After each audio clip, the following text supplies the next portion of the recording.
नमस्कार, मैं नीतीश ठाकुर और आप देख रहे हैं एनएमएफ न्यूज। जब से ये तिलचट्टे कॉकरोच जनता पार्टी के जो सपोर्टर्स थे, जिन्होंने जंतर मंतर पर रैपिड एक्शन फोर्सेस के जवानों के ऊपर पत्थर बरसाए, जिन्होंने दिल्ली पुलिस के लोगों के ऊपर लात घूसों से हमला किया, जिन्होंने प्रधानमंत्री नरेंद्र मोदी को गाली दी, जिन्होंने वहां पर भारत विरोधी नारे लगाए, जिन्होंने वहां पर सनातन धर्म का अपमान किया और जिन्होंने वहां पर देश की इंटीग्रिटी पर लगातार हमले करने की कोशिश की, अब वो तिलचट्टों की शामत आ चुकी है। क्योंकि एक तरफ प्रशासन जो कार्रवाई कर रही है वो तो कर ही रही है। हालांकि प्रधानमंत्री नरेंद्र मोदी के विनम्र निवेदन के बाद कई कार्रवाइयों को रोक दिया गया है, लेकिन दूसरी तरफ जनता इन्हें माफ नहीं कर रही। क्योंकि ये तिलचट्टे जिन्होंने प्रधानमंत्री को कहीं पर भी गाली दी थी, जंतर मंतर पर ये जिस प्रकार से अभद्र शब्दों का प्रयोग कर रहे थे, प्रधानमंत्री नरेंद्र मोदी की माता जी को लेकर के इन्होंने अभद्र शब्दों का प्रयोग किया था और भारतीय सेना को लेकर के, भारत को लेकर के, देश के इंटीग्रिटी को लेकर के जिस प्रकार की चीजें ये लोग जहर बोने का काम कर रहे थे, वो सोशल मीडिया पर तो वायरल हो गया था।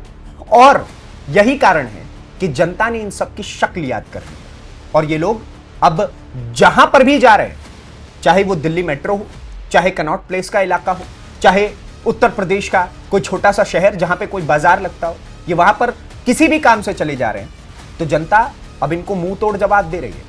और जवाब कुछ इस प्रकार से, सबसे पहले तो इनसे पूछ रही है भाई कि क्या तुमने जो वहां पर चीजें बोली थी उसके लिए माफी मांगोगे। और जब ये लोग, कुछ लोग तो माफी मांग ले रहे हैं इन तिलचट्टों में से, क्योंकि जो शेर जो ये लोग बन रहे थे जंतर मंतर पर हजारों की भीड़ के बीच में, सारे के सारे इन्हीं के समर्थक हुआ करते थे, तब तक तो ये लोग बचे हुए थे। लेकिन जैसे ये लोग आम जनता के बीच में गए हैं, तब से इन लोगों की हालत टाइट हो रखी है।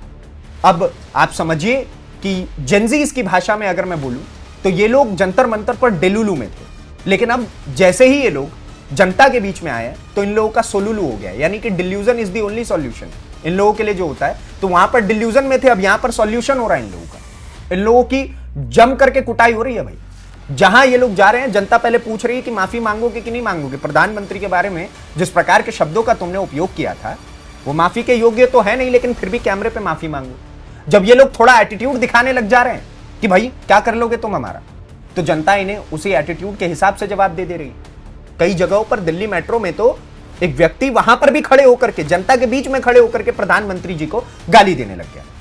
तो वहां पर खड़े हुए दिल्ली मेट्रो में जितने भी यात्री थे, उन सभी ने इस युवक को पकड़ा और इसकी धुनाई शुरू कर दी। हालांकि ये सारी चीजें, इन चीजों का एनएमएफ न्यूज समर्थन नहीं करता, किसी भी तरीके से नहीं, गलत है। कानून के हवाले आप कर दीजिए, वो सारी चीजें जायज हो सकती है। लेकिन जनता का आक्रोश भी आप साफ तरीके से देखने को मिल रहा है कि ये लोग जो अपने आप को राजा समझने लग गए थे, अभिजीत दीपके, सौरभ दास और ये जितने भी रांका वांका, इन लोगों का हाथ जब से इनके ऊपर पड़ा था, इन लोगों को लगा कि अब तो हमारा कुछ हो ही नहीं सकता, हम तो इस देश को नेपाल, बांग्लादेश, श्रीलंका बना देंगे। लेकिन भाई इन्हें नहीं पता था कि भारतवासी कभी भी अपने देश के प्रति गद्दार नहीं होते हैं। अगर आप लोग इस देश को भारत और श्रीलंका और बांग्लादेश बनाने की बात करेंगे तो भारतवासी भी चुप नहीं बैठेंगे। जैसे ही प्रोटेस्ट की टाइमिंग खत्म हुई, जैसे ही इन लोगों की मांगों को पूरा कर दिया गया, तब से ही तिलचट्टों को जगह जगह पर जनता ढूंढ रही है, उनसे सवाल पूछ रही है। और जब वो सवालों का जवाब भी एटीट्यूड में दे रहे हैं या फिर दोबारा से अपशब्दों का प्रयोग कर रहे हैं, तो उसके बाद से जनता उन्हीं के भाषा में उन्हीं को जवाब दे रही है। और आप समझिए कि इस वक्त पूरे देश में इसी प्रकार का माहौल। ये तिलचट्टे जो कुछ हरियाणा से आए थे, कुछ बिहार से आए थे, कुछ मध्य प्रदेश से, कुछ छत्तीसगढ़ से, कुछ राजस्थान से, इन लोगों को लगने लग गया था कि भाई अब लुटियन दिल्ली तो हमारा हो गया। अब प्रधानमंत्री की कुर्सी पर अभिजीत दीपके बैठेंगे, होम मिनिस्टर होंगे सौरभ दास, और रांका साहब होंगे हमारे एक्सटर्नल अफेयर्स मिनिस्टर। यही सब देश संभालने वाले हैं अब। लेकिन इन लोगों को क्या पता था, ये लोकतंत्र है। यहां पर एक बड़ी भीड़ आकर के, उग्र भीड़ आकर के इस देश के खिलाफ जहर बो देगी और जगह जगह पर कुछ पत्थर चला देंगे, तो लोकतंत्र की आप हत्या नहीं कर सकते। इस देश में रैपिड एक्शन फोर्सेस के जवानों से आपको लड़ना पड़ेगा इस चीज के लिए। इस देश में इंडियन आर्मी से आपको लड़ना पड़ेगा। इस देश में दिल्ली पुलिस और हर राज्य की पुलिस से आपको लड़ना पड़ेगा, अगर आप इस देश को श्रीलंका बनाने की कोशिश करेंगे तो। और जब इन लोगों से भी आप बच करके निकल जाइएगा, तो इस देश की 150 करोड़ की आबादी आपको पीटेगी। और पीटेगी क्यों? क्योंकि आपके लक्षण ऐसे होंगे। हालांकि इस प्रकार की चीजों का समर्थन नहीं होना चाहिए, लेकिन जो हो रहा है, जनता उसे खुद अपने मुख से बता रही है कि भाई ये तो सही ही हो रहा है। क्योंकि ये लोगों ने अति मचा दी थी। जंतर मंतर पर जहां जा रहे थे, जंतर मंतर छोड़ो किसी भी इलाके में जा रहे थे अभद्र शब्दों से ही बात करना, घटिया से घटिया, मतलब मॉरल वैल्यूज खत्म हो गई थी, डिग्निटी, सेल्फ रिस्पेक्ट सब कुछ खत्म हो गया था इन लोगों का। लेकिन अब इन लोगों के डिल्लू का सोलुलू हो चुका है, डिल्यूजन का सॉल्यूशन निकल चुका है और इन लोगों को जम करके जनता इन्हीं के तरीके से मुंह तोड़ जवाब दे रही है। जनता इनसे सवाल पूछ रही है और ये सारे के सारे अब भागते फिर रहे हैं। इनका जो सरदार है अभिजीत दीपके, वो खुद भागता फिर रहा है भाई, क्योंकि झारखंड में प्रोटेस्ट चल रहा है लगातार। वहां पर इस प्रकार का प्रोटेस्ट है कि भाई वहां पर बच्चे बिस्किट खा करके, एक पैकेट बिस्किट और थोड़ा सा पानी पी करके वहां पर जेएमएम झारखंड मुक्ति मोर्चा के खिलाफ आंदोलन लड़ रहे हैं। वो कह रहे हैं कि ये सरकार क्या कर रही है हमारे लिए।